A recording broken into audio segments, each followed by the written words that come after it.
Hello ladies and gentlemen, and welcome to another video at the Pharmacist Academy! Woo! Now after graduation, all people like to talk about is, passing the NAPLEX.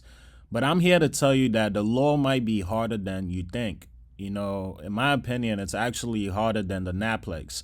NAPLEX has a higher passing rating than the law exam according to the National Association of Boards of Pharmacy, NABP. And I always tell people it's one of the hardest exams I've ever taken. And it's simply because during that whole exam, I felt like I was in a boxing match with Mike Tyson. No, seriously, the questions were hitting me left and right. I was getting hit with jabs, haymakers. But, thank God I survived and I passed the first time. So now I'm here to share the knowledge and give you tips to help you prepare for this world heavyweight fight. Now, I should have posted this video last year because I actually took the law exam in 2017, but better late than never. Tip number 1, do not underestimate this exam.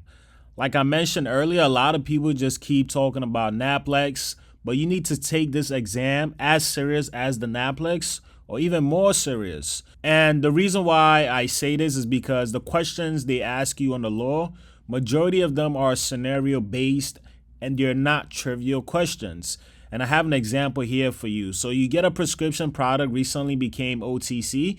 You have some tablets left in a bottle that says RX only. A patient wants some of the OTC product, but all you have is the RX bottle. What would you do? Compared to how many CE credits are required by a pharmacist in New York. So you're not going to get a lot of the second example. You're going to get majority of the first example, and it's scenario based. So depending on how you interpret it, you may have different answers. So in my opinion, this is the number one reason why the law exam might be a little bit more challenging than the NAPLEX. The NAPLEX, they ask a lot of trivial questions, so it's not as bad in my opinion. Majority of people leave the law exam thinking they have failed.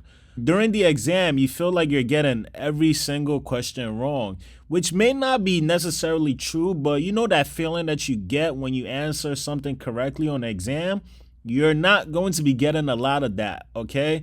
So just keep that in mind. Majority of people leave thinking that they have failed. Most people pass by a few points or fail by a few points.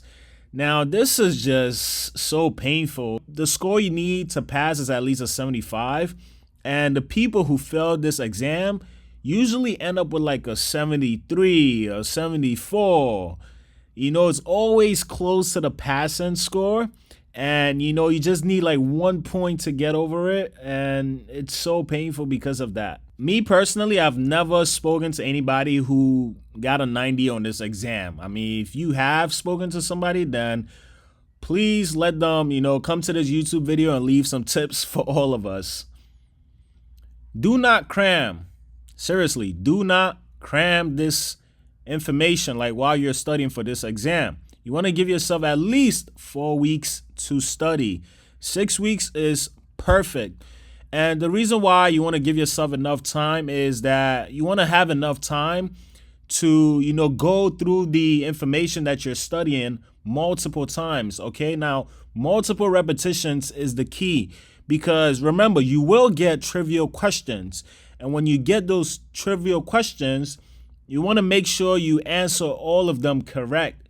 Because that will probably be the determining factor. It's probably going to save you. It may be that one trivial question that you actually get correct that will help you pass this exam. So don't cram. Give yourself enough time so you can actually prepare. Expect the unexpected. There's gonna be questions on this exam that you didn't study for. I'm gonna tell you like different resources to use for studying, but trust me, you're still going to get questions that you just didn't come across that information when you were studying. So just keep this in mind before you even go to take this test. It's a law exam, so they can pretty much ask you anything. So examples here, right? They can ask you about pepper spray, max amount someone can carry. They didn't ask me this, but somebody told me this. And I was just like, wait, what? Prescriber prescribing for themselves Facts and prescription from home.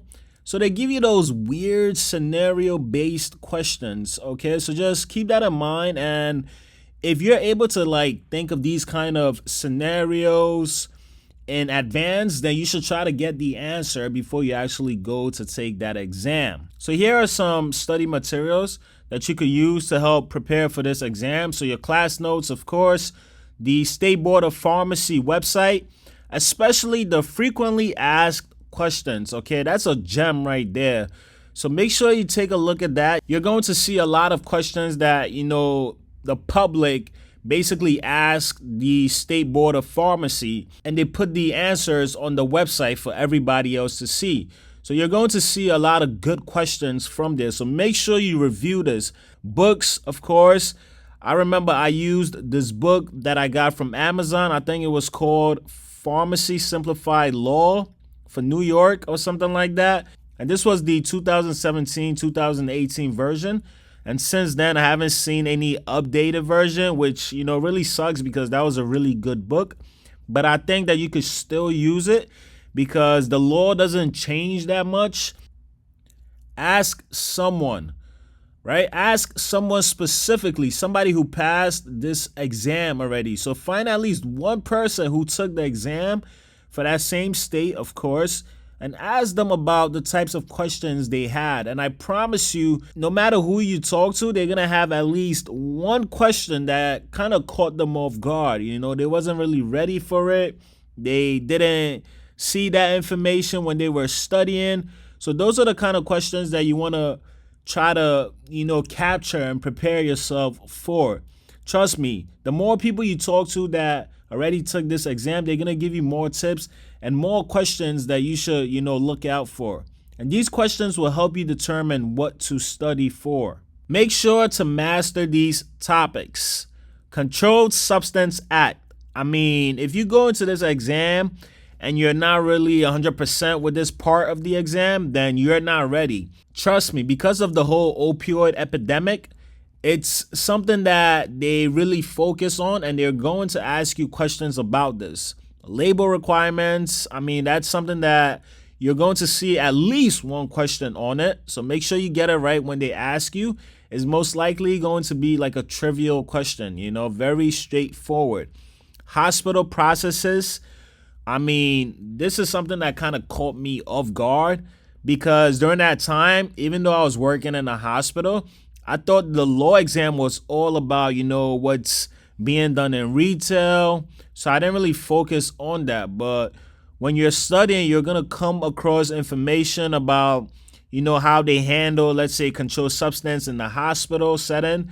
Make sure you know that also, okay? Make sure you familiarize yourself with that because they ask me a lot of questions about that. Emergency kits, pharmacy records, offenses, penalties, something I didn't really prepare for. So that kind of caught me off guard also. I think when I was studying for it, I looked at the offenses and penalties, but it was just so much, really. It was a lot of information. So I was just like, whatever. I basically winged it. But then they asked me a lot of questions on it. So I was like playing a guessing game. So if you take a look at that and you give yourself enough time, you will definitely be good when they ask you this.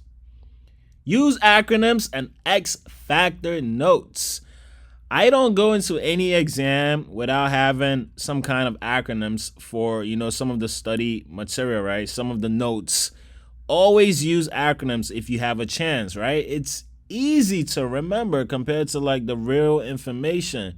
Now, I use something known as N-word acronyms. Now, N-word acronyms basically have the answer in the word itself, right? So usually when you come up with an acronym, let's say PEMDAS, right? You have to remember PEMDAS in order to get the answer. But with N-word acronyms, the answer will be in the word itself. So for example, DEA mandates prescription records to be held for 3 years. How do you remember this? DEA is 3 letters, right? So 3 years. So these are the kind of connections I make when I'm, creating these acronyms.